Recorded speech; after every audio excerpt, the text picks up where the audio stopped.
comes to the world of fiction, there are many things that people wish existed in real life. Being able to fly, using magic, mythical creatures, and controlling the elements of the world. And while that's all well and good, the one thing I wish existed above all others are giant robots. Let's not kid ourselves here. Giant robots are some of the coolest, most badass ideas to ever be put on paper, and they never cease to amaze us in all forms of media. Whether they be in live action, CGI, or every single anime ever, giant robots will always be there to blow shit up and look awesome while doing it. Now, I've been a fan of giant robots and the mecha genre in general, but over the past year, my love for these mechanical monsters has just exploded, thanks to all the mecha animes I've seen, along with the release of the kaiju blockbuster Pacific Rim and other general stuff. My love for giant robots has never been higher, and now I feel it's a good time to count down my 10 favorites. Now, before we get started, I have to set some ground rules. Firstly, for each entry on this list, I will be discussing the robots as a unit, as well as my favorite ones of that particular bunch, and their pilots, if there are any. For instance, if I was to say the armed slaves from Full Metal Panic, my favorite would be Arbalest. Secondly, we are talking about giant robots here. Not battle armor or anything human sized, no, we're talking about building smashing, tree crushing, giant knife wielding forces of nature. Finally, please take into account that this is just my opinion, so if one of your favorites doesn't make it on the list, I apologize. So now that that's all out of the way, let's suit up, people!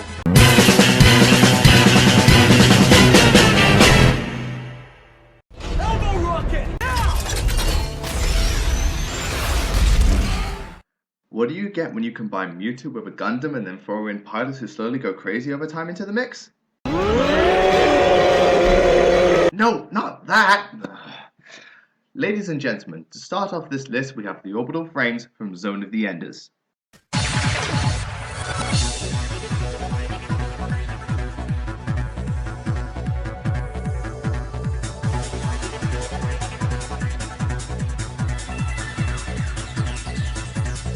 Now I bet a lot of you are thinking, dude, what on earth are these things? Well, I can't blame you for being confused, since these robots are pretty obscure, so let me shed some light on the situation. The Orbital Frames are a bunch of super advanced military-grade mobile suits based on Metatron technology, and are used for all kinds of military stuff. That's just the basic picture. Beyond that, there is a lot more to these mechs. First of all, their design. Like I said before, this is what you get when the Mewtwo and a Gundam spend a lovely Saturday night together. Please try not to picture that. Their designs are incredibly unique, and their body structure allows them to fly gracefully across the battlefield at supersonic speed.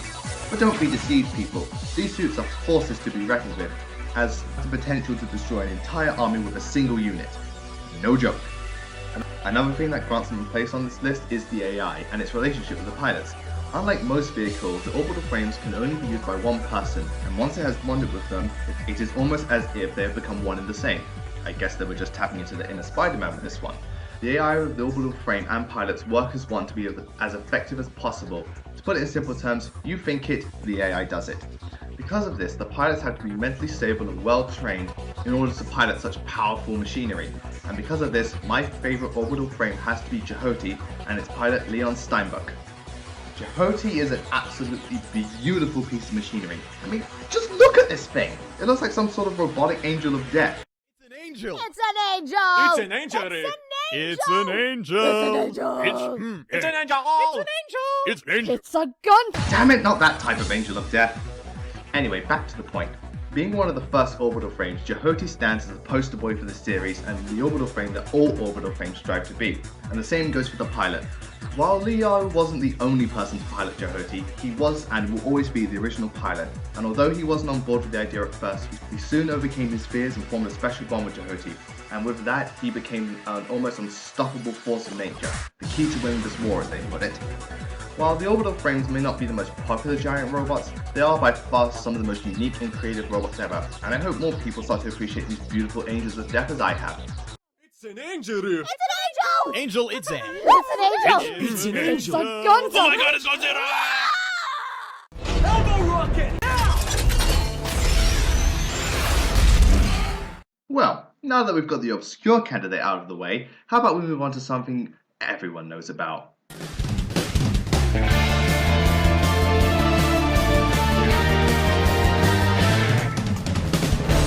Oh, like you didn't see this one coming. The Transformers are some of the most iconic characters in all of fiction and deserve a place on any list concerning giant robots. What makes these guys so good is their design and characteristics. Unlike most robots that are simply lifeless machinery, the Autobots and Decepticons are actual species of being with emotion and actual character, almost as if each one has its own identity. Also, this idea of identity plays into their special ability. I mean, these guys aren't called Transformers for nothing, you know. In order to blend in with the people of Earth and become less conspicuous, the Autobots and Decepticons can disguise themselves as different vehicles and other objects. This can range from things like cars, trucks, tanks, and jets, to things like satellites, entire planets, and even animals in some cases. Like I mentioned before, it gives each character its own identity to help them stand out, and also the type of transformation reflects the character. For instance, Bumblebee is an impulsive, young, energetic type of robot, so naturally he transforms into a Chimera. Same with Blackout, that he is a hard-hitting, no-nonsense beast of a robot, so naturally he becomes a helicopter. The Transformers have seen many different incarnations over the years, but no matter what time or media, they will always be packing heat. I mean, for the most part, the Transformers use things like machine guns, lasers, bazookas, and so on, but when they pull out the big guns, you've got things like energon axes, ice beams, and even giant robotic worm drills. Jeez, overpowered much? So yeah, these guys are pretty awesome. When it comes to my favorite Transformer, it's a tough choice, since there is a lot to like with these characters, but in this case, I'm gonna have to go with Soundwave. Oh yeah, now we're talking. One of the highest ranked and deadliest Decepticons, Soundwave acts much more sneaky and stealthy compared to the other Decepticons. Rather than just running in, guns blazing and blowing stuff up, Soundwave uses mastery of sound technology to jam and intercept the enemy's transmissions, can hack into various different databases and terminals, and even mess with an Autobot's memory unit. Also, I love his overall design. While the original design was pretty stupid, future incarnations of him have always looked awesome. Also, he was one of the few characters that didn't get completely screwed over in the Michael Bay films. You dodged a bullet there, Soundwave, my friend. And do we even have to bring up his voice? Soundwave superior, Constructicons inferior. That's what I thought. In the end, Transformers are a staple and landmark of giant robots and will always be remembered for having more to them than meets the eye. And you may now click that dislike button. Elbow rocket! Now! I'm guessing that quite a lot of you were disappointed that the Transformers came so low on the list, and you probably think that I'm some sort of idiot. To which I say, Who the hell do you think I am?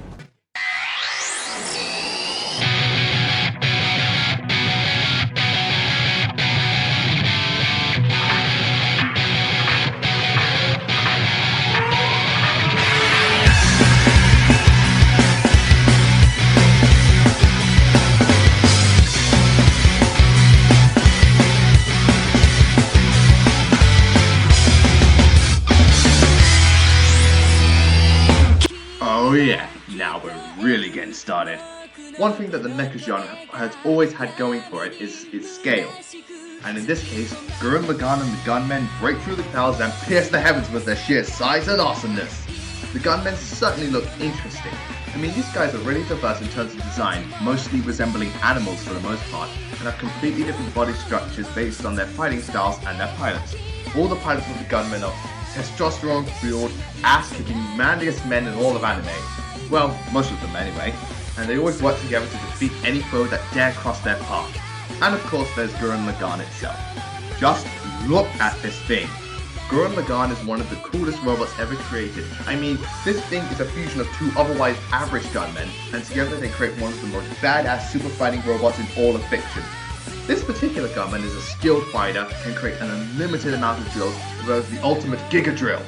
It can fly, and using the Deus Ex Machina, power of spiral energy, Gurren Lagann can combine into even bigger forms, until it reaches its ultimate form of Tengen Toppan Gurren Lagann, where it turns into a super powerful dragon mecha that is the size of a universe and fights by throwing galaxies. Let me repeat that. It is a super powerful dragon mecha that is the size of a universe and fights by throwing galaxies. I rest my case. But as awesome as it is, Gurren Lagann completely overshadows every other gunman and makes them look completely incompetent and powerless. I mean, I know it's the main character, but it's kind of overkill, don't you think? It's like how Optimus Prime outshines every other Autobot in the Transformers movies, only instead of missiles and axes we have Giga Drills and Galaxy Frisbees.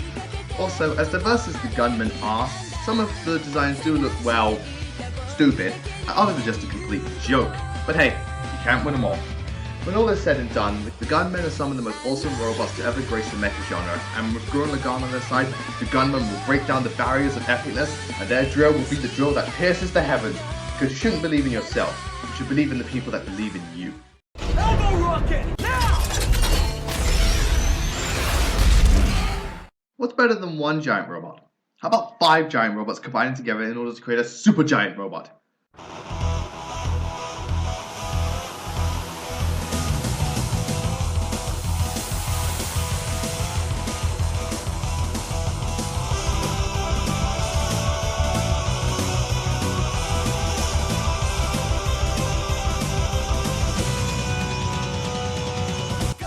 Good God! Like with the Transformers, the Megazords from Power Rangers are some of the most iconic robots in all of media and some of the most cherished memories of our childhood. What makes the Megazords so cool are their designs. Like I mentioned before, the Megazord is comprised of, for the most part, 5 different Zords combining into one. And because there are so many different Power Rangers series, and the fact that they find new Zords quite often, the amount of Megazords and the diversity between them is incredible. I mean, there's the Wild Force Megazord, the Thundersaurus Megazord, the Samurai Megazord, the Omega Megazord, the Shadow Force Megazord, the Hurricane Megazord. Jeez, so many Zords! Each of their own unique abilities and powers. I mean, it's just so awesome! No wonder this show was so popular. Another thing I like about the Megazords is that all the Rangers have to work together in order to pilot it. I mean, it looks cool when 1 or 2 people pilot a giant robot, but when you have 5 and sometimes 6 people piloting a giant robot, well, that's where it's at. There are, however, a few things that hold the Megazords back from being any higher on this list. For one thing, their screen time is incredibly limited. Usually they're only seen at the end of an episode, and it's only for 2 to 3 minutes. Also, the battles the Zords have to be rather repetitious. I also feel that some of the Zords only get used once and are never shown again. And this just kind of makes you think, well, what was the point of having that in the first place? I mean, who even remembers the Vulcasaurus Megazord? Or how about the Swordfish Megazord? My thoughts exactly. Now when it comes to my favourite Megazord, that's a rather tricky question because there are 2 in particular I love above all the others. That being the original Megazord and the Q-Rex Megazord. While I love both these Zords a lot, I have to give it to the original Megazord, mainly for its legacy it left, as well as having one of the coolest looking and best transformation sequences out of all the Zords. People always say that there are strength in numbers, and the Megazords from Power Rangers are using that saying to full effect. Because let's be honest here people, who doesn't like when 5 robots combine into a bigger robot? And then who combine into another robot to make an even bigger robot? And an even bigger robot? And an even bigger robot? Elbow rocket, now! What do you get when you take military-style robots and combine them with the moves of the Matrix? No. Ladies and gentlemen, coming in at number 6 are the Nightmare Frames from Code Geass.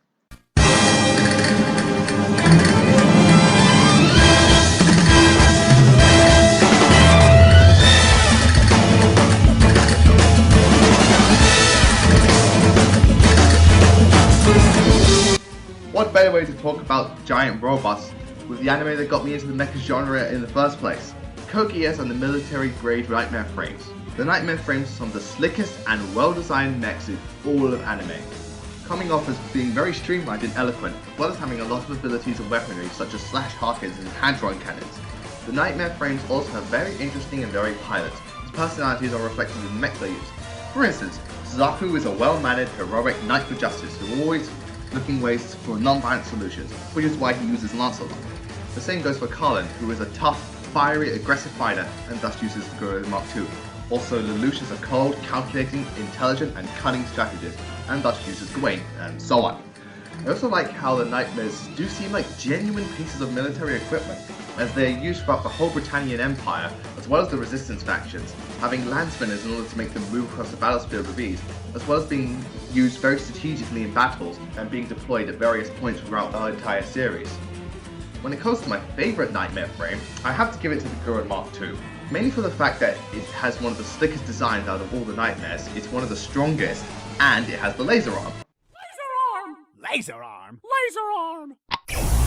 Ah, you cheating bitch! So yeah, it's kind of a big deal. As much as I love these mechs, there are things that bug me about them. Well, more one thing in particular. It's their speed and their fighting style.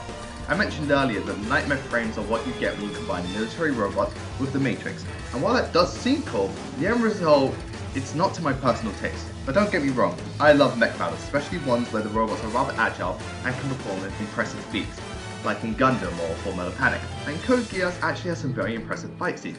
But when Nightmare frames can do things like this, or this, and even this, then we've crossed the line. I mean, I'm all for mech fights, but when the robots are more agile and flexible than Spider-Man himself, then we have a problem. Also, the Nightmare frames to me are like glass cannon, by which I mean they can dish out huge amounts of pain and destruction, but they sure as hell can't take it. I mean, pretty much all Nightmare frames can be destroyed with 2 or 3 hits, even some of the best ones. Even so, Code Geass and the Nightmare frames help spark my love for the mecha genre and giant robots in general. Not much else to say other than... Yes, we get it already! Are you gonna get it? Elbow rocket, now! Okay people, this next entry is going to raise quite a few eyebrows and possible controversy. So with that said, the flame shield is up, as number 5 on this list is the Metal Overlord from Sonic Heroes.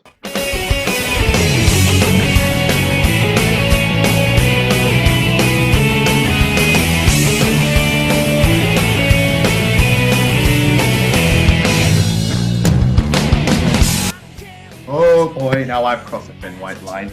I bet a lot of you are calling bullcrap on this particular entry, and to some extent, you'd be right.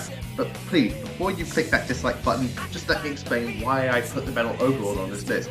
First of all, just look at this thing. Look at this thing! What you have before you is a giant flying robotic blue dragon robot, or as I like to call it, super mega. I mean, good lord! I know the Sonic the Hedgehog series has had some pretty huge and epic final bosses, but this blows all those other babies out of the water. Secondly, there's its powers and abilities. Say what you want about the Metal Overlord, he is a force to be reckoned with. Metal Sonic, who is one of my favourite villains of all time by the way, took the data of the characters in Sonic Heroes and used the power of chaos to transform into a force of nature. Metal Overlord has everything. Flamethrowers, normal missiles, ice missiles, energy crystals, flight, using Eggman's ships as weapons, and it even has chaos control. Yes, this giant robotic dragon can freeze time. Talk about your worst nightmare. I know this seems like cheating since there are no human pilots involved and Metal Sonic is already a robot who made himself into even bigger robots. But to me, Metal Overlord encompasses everything I love about giant robots and even giant monsters to a lesser extent. Also, unlike most of the robots on this list, Metal Overlord has an actual personality rather than just looking cool. He's an actual character whose goal is to prove that there is only one true Sonic. Him. He goes to such great lengths in order to prove his superiority to Sonic on many occasions, but this was when he pulled out all the stops and showed Sonic the Hedgehog his true power, thus transforming into the spectacle you see before you just to make a point.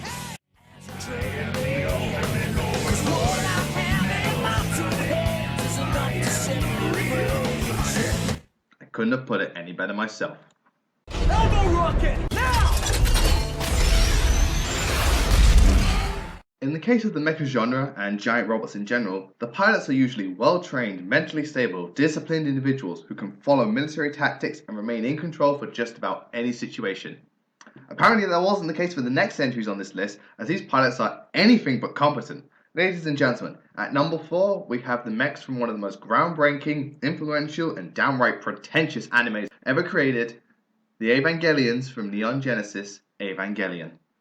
残酷な天使のように少年よ神話にな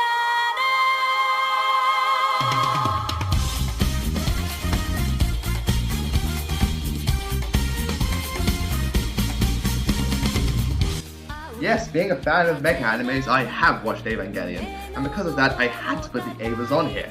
Now, even though Evangelion is rather pretentious, screwed up, and kind of overrated, don't judge me, there is no denying the impact that Evangelion had on anime and the mecha genre. And the AV units were one of the many reasons for this. Unlike most giant robots that are covered in armor, have huge arms and legs, and closely resemble humans in terms of design and body structure, the AV units are much more slimmed down, elongated, almost looking like an alien-human hybrid. It's like if a Xenomorph digivolved into Metal Xenomorphmon, or if Mewtwo was given metal armor and... oh. Wait. The AV units really are in a league of their own, and there are no other mechs like this one, as each one has an Inuit design that gives them their very own character. Another thing I love about these mechs are their movement patterns and fighting styles. Thanks to the rather slim body structure, the AV units are more flexible and nimble than most mechs, and they fight more like soldiers, only using rather basic weapons in most cases. Hell, the only weapon they have on them by default is a knife! This leads to a lot of really impressive fight scenes where the Aethers battle the Angels, and even though the fights don't last long, they're always impressive. Quality over quantity at its finest.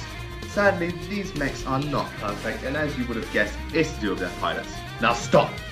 Contrary to popular demand, I don't hate Shinji Ikari. Look, just hear me out, okay? While yes, Shinji can be annoying, cowardly, and has a knack for being a downright drama queen to the point in which I feel like saying, Shinji, just shut up and get in the goddamn robot! And for the first couple of episodes, that was perfectly understandable given his age, and what he's been through, as well as the fact that his life was put on the line without any prior knowledge or training. I would expect that kind of reaction from him. And as the series went on, Shinji stopped running away, faced his problems, well, most of them, and performed some of the most impressive feats out of all the pilots, in my opinion. Until the last few episodes where he decided to do a complete 180, revert back to his whiny little shit character he was in the first few episodes. Rie Ayanami is okay. She doesn't do much outside of piloting the Aether and hasn't much got emotion, but rather keeps a blank expression on her face for the most part. So she's more on the mysterious side. I don't particularly like Rie, but I don't hate her either. She's just okay. Oscar, on the other hand, That's the viewing fee! Not much to look at. Diva. Ah! Get back! Why do all boys have to be such a bunch of perverted jerks? Don't stand there! Get moving! You're the one who lost time first! Just shut the fuck up! well, you get the idea. Now you may be asking yourself, why the hell are pilots of the Aethers children? Well, allow me to explain. It's a fucking anime, that's why! The pilots are always whiny little shit children! No, but seriously, there is an actual explanation as to why these three can only pilot the Aethers, but I'm not going to spoil anything. You'll have to watch the series for yourself to find out. Also, there is one key feature that keeps the Evangelions from being any higher on this list, and this is the fact that once their entry plug is removed or damaged, they only have 5 minutes of operating time before the alien is completely shut down. I know the fights in Evangelion don't last long to begin with, but 5 minutes? Cutting it kinda close, don't you think? They say you can't make an omelette without cracking a few eggs, and while the Aether pilots aren't exactly the freshest eggs, the Aether units themselves more than make up for that. And with all that said, Angels are attacking! Humanity is in danger! Your dad's waiting for you! so get in the goddamn robot, Shinji! Elbow rocket, now! What's the one thing giant robots are good at? If you said blowing stuff up and causing mass amounts of destruction, then you'd be right. But what if I told you there was a robot who just wanted to be friends with a young boy? To have fun and learn about the ways of life? To have a soul and explore new places? Impossible, you say? Well then, let me introduce you to number 3 on this list, the one and only Iron Giant.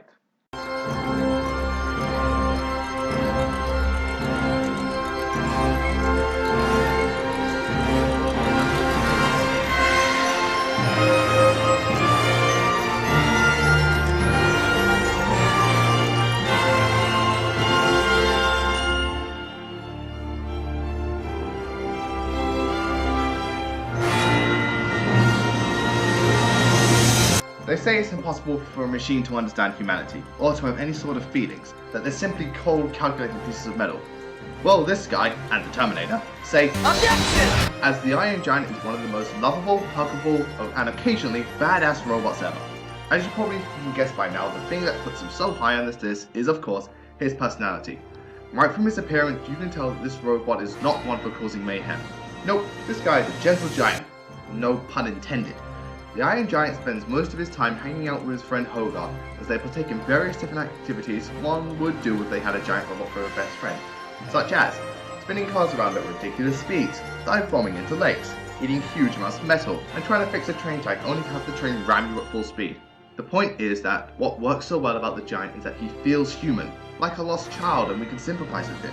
He doesn't want to go around harming people, no, he simply wants to have fun, and at the same time doesn't want to cause any harm doing it. Hell, his idol is Superman. Freaking Superman, the champion of justice. His design is also really well done. It's very simple and traditional, but it has a nice mixture of classic features as well as new age tech, and the design is incredibly likable. Personally, I think it's that smile of his. I mean, Just look at it, it's so happy and sweet and... I'm getting off topic here, sorry. Despite being a gentle giant, there are moments where he goes rogue and turns into an unstoppable force of destruction. And it's awesome! Pew, pew, pew, pew, pew, pew, pew. The only thing that bothers me about the giant is that he has next to no backstory. All we know about him is that he fell from the sky. Some people might make the argument that it helps to give the character more mystery, but I don't know, it just kind of bugs me. The Iron Giant is truly a heartwarming character with his soft voice, well, a robot anyway, gentle smile and heroic actions. This is one robot that truly knows what it's like to have a soul.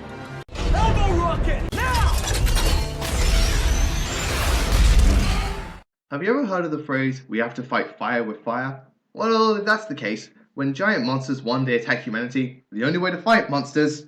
We created monsters of our own. Oh yeah. Coming in at number 2 and the newest addition to the mecha genre, ladies, gentlemen, and all your inner 9-year-olds, straight from Pacific Rim, I give you the Jaegers.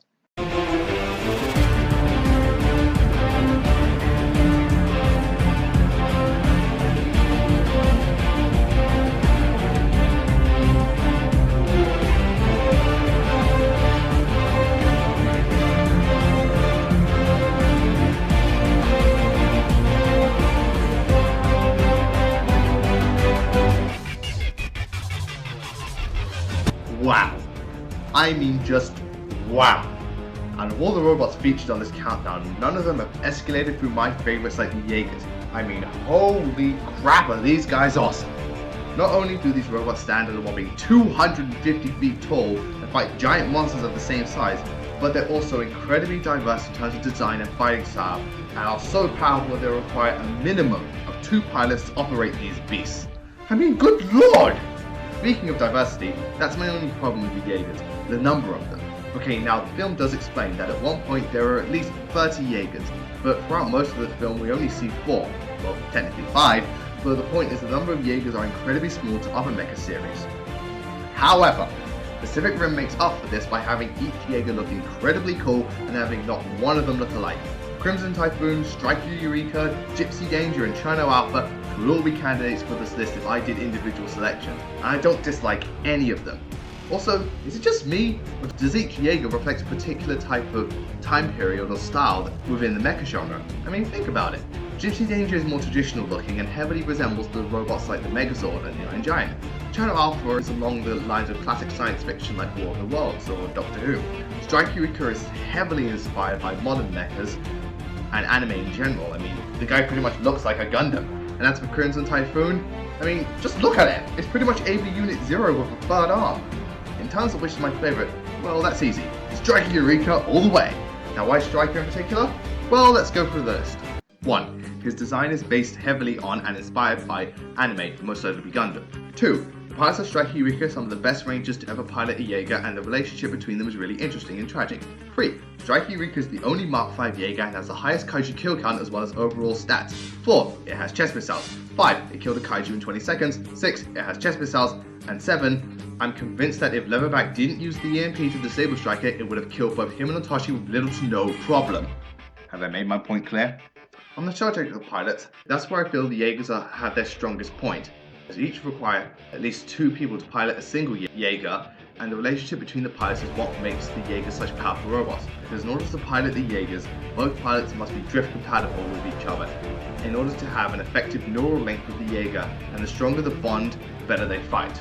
While I am sad that there are only 4 Jaegers featured in the film, each one left one hell of an impression on me. Whether it be Chino Alpha's size and straight, Gypsy Dame's versatility and fighting style, Crimson Typhoon's 3 arms and thundercloud formation, or the fact that Striker Eureka is an absolute beast! The Jaegers are some of my favourite robots in all of fiction, but we've still got one more entry to go. Elbow rocket, now! So during this countdown, we've covered a wide range of robots.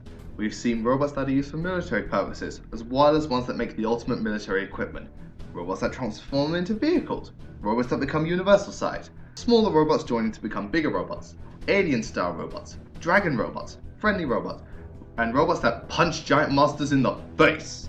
At the end of the day, however, there is only one true ultimate giant robot. a series of robots that have been around for decades and have been the precursors of the mecha genre. Robots that have spawned one of the biggest series of all time and have been the inspiration behind pretty much all the candidates on this list. These robots are so popular and have such a legacy that they built a life-size replica of them in Japan. I am of course referring to the RX-78 mobile suits from the Gundam series.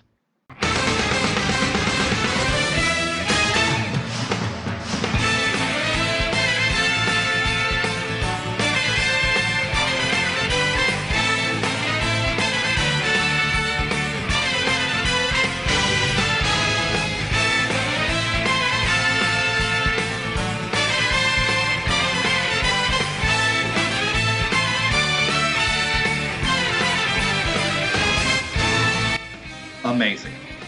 Just amazing. Those are the first words that come to mind when I think of the Gundam mobile suits, and for a damn good reason.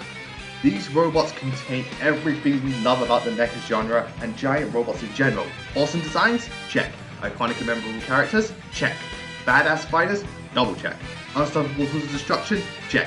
Awesome weapons and unique abilities? Check. Confident, strong pilots that make it all possible? These machines are just beautiful, a true work of art. And I wasn't joking when I said they built a life-size replica in Japan. Oh yeah, their legacy is that powerful. The Gundam are a key part in the mecha genre, anime, and pop culture in general. Even from a young age, I would find any way to watch the latest series of Gundam, and for a damn good reason. Gundam is just so amazing. Now for the hardest part ever. Which Gundam is my favorite? Oh lord. This is like a life or death question. Trying to narrow down which of these beautiful machines is the best is just torturous because I love so many of them. I mean, there's Heavy Arms, the original Gundam, Epion, Gebra, Chaos Gundam, Destiny Gundam, Blitz Gundam. I mean, there are so many to love. But alas, I have to pick number one. And for me, there's only one Gundam that stands above the rest. This Gundam and its pilot are everything I love about the franchise in one robotic Shinigami package. Oh yeah, it's Gundam Death Scythe.